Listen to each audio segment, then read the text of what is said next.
I've passed from being burned out for how much I was training to being able to train up to 9 times per week last year consistently over the year without stopping. And it might be difficult to manage fatigue and be able to do weights and judo at the same time because they are both very fatiguing activity. Okay, lifting weights, especially with higher loads, and doing very intensive judo session can be very, very hard on the body. And I burnt out multiple times by training because I wasn't able to intelligently allocate the training load over the week. And I remember a specific time in my life in 2023 when I was training every day. I was doing on Monday, Wednesday, and Friday judo. On Tuesday and Thursday, I was doing weightlifting. On Saturday, I was doing either open mat or I was doing weightlifting. And on Sunday, I was either competing or resting. So I had 6 days a week of training and 1 day a week of resting.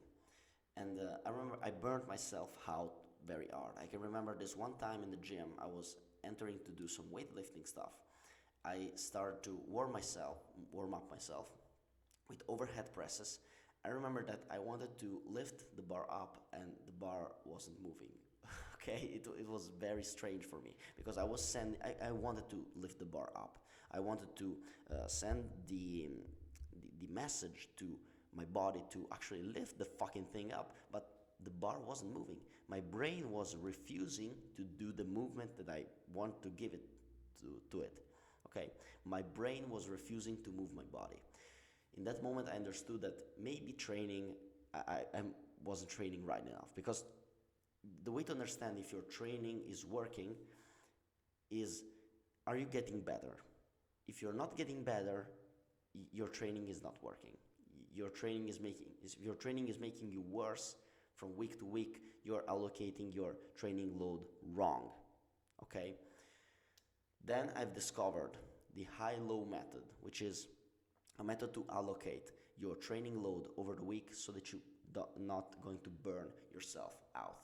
Okay, with high-low method, I was able last year to keep a high training load. I was able to getting better and better over time without burning myself out, without injuries, or with very minor injuries. Okay, and what you need to do is to insert judo and weightlifting session in a specific way. You cannot put it randomly, or you can put them, oh, I have time here, so I'm going to do that here.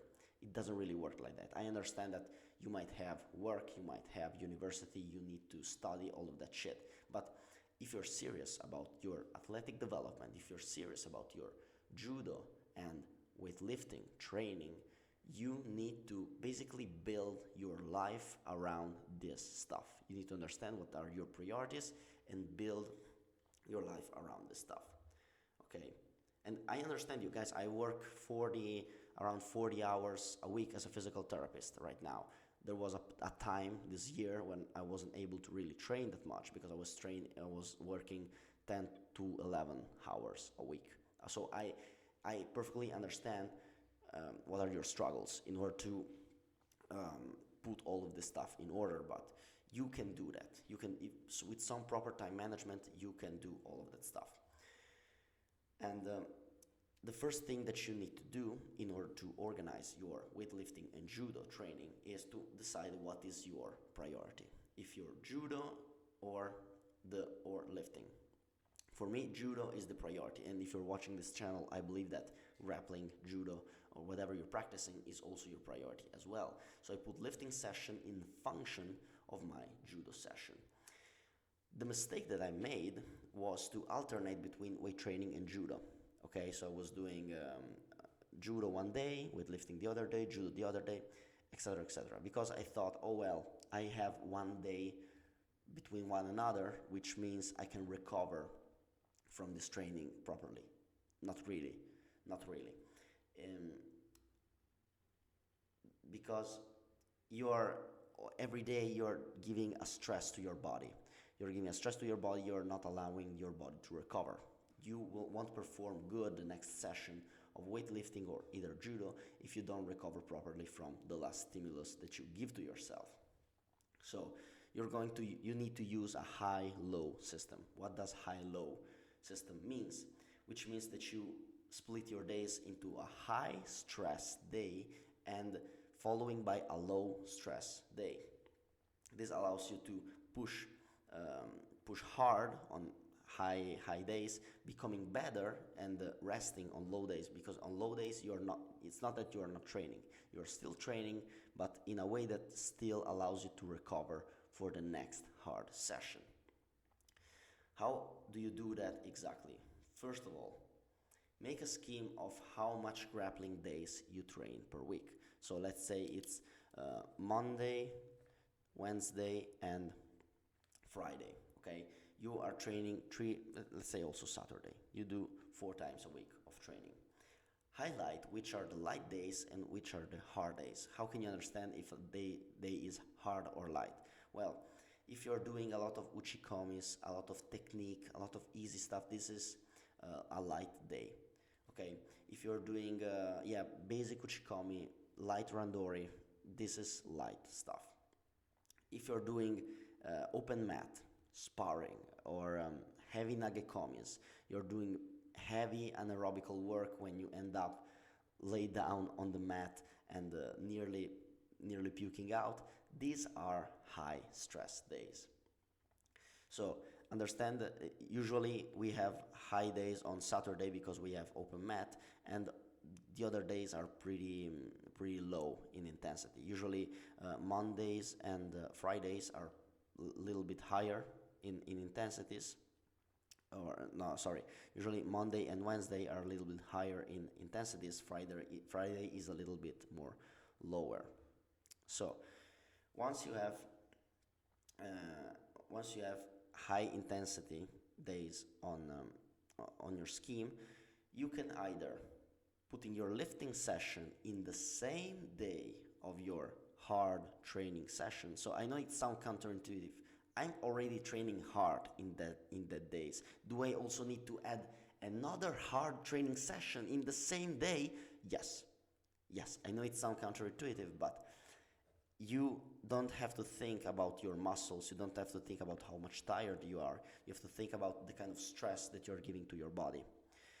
If you're putting a high stress in one day, that same day you are going to go sleeping, and the next day you have all the time in the world to recover from the day before.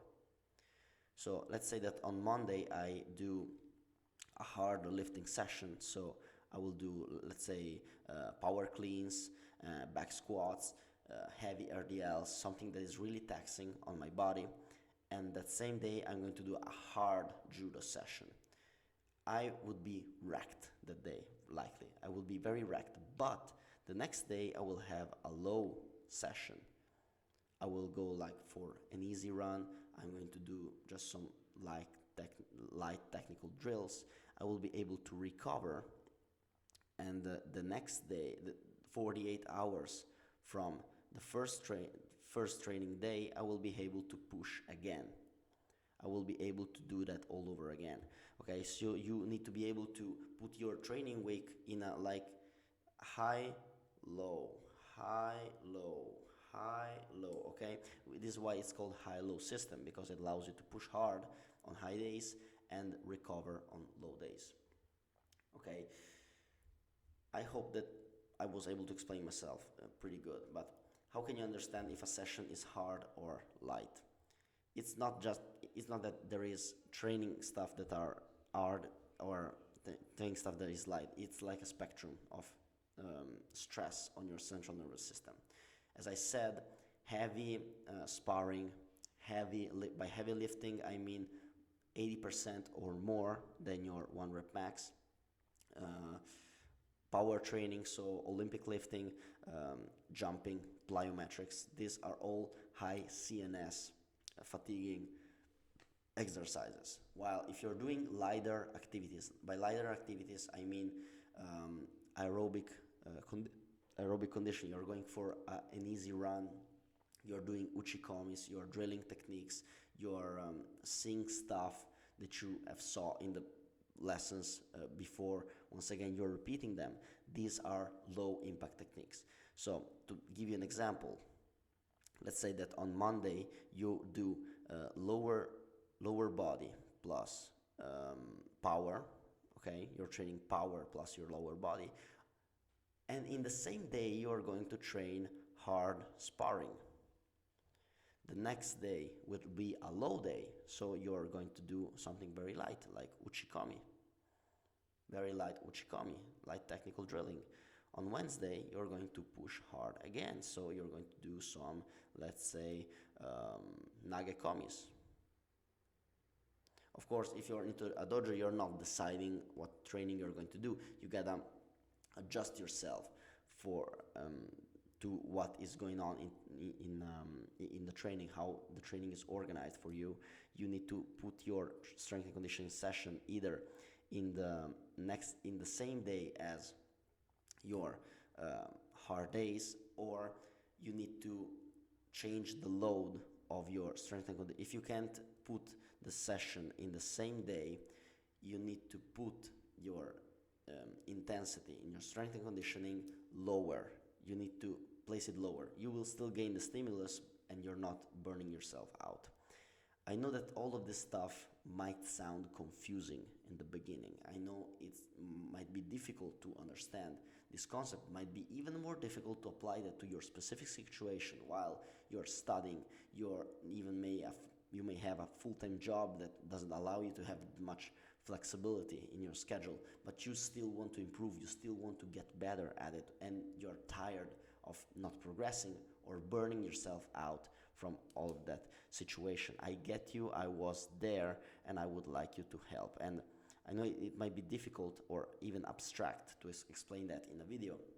So if you need some help with understanding what is a high intensity activity, what is a low intensity activity, how can you put that all together in order to manage your load around the week, to not get injured, to not get burned out, not feeling tired all the time, write me a DM or book a one-on-one call with me. It's free. I don't want any money from that. I will be happy to help you to manage your workload around the week so that you can perform at your best on the mat. I hope that this video was useful. It wasn't too confusing. Aim upward as always.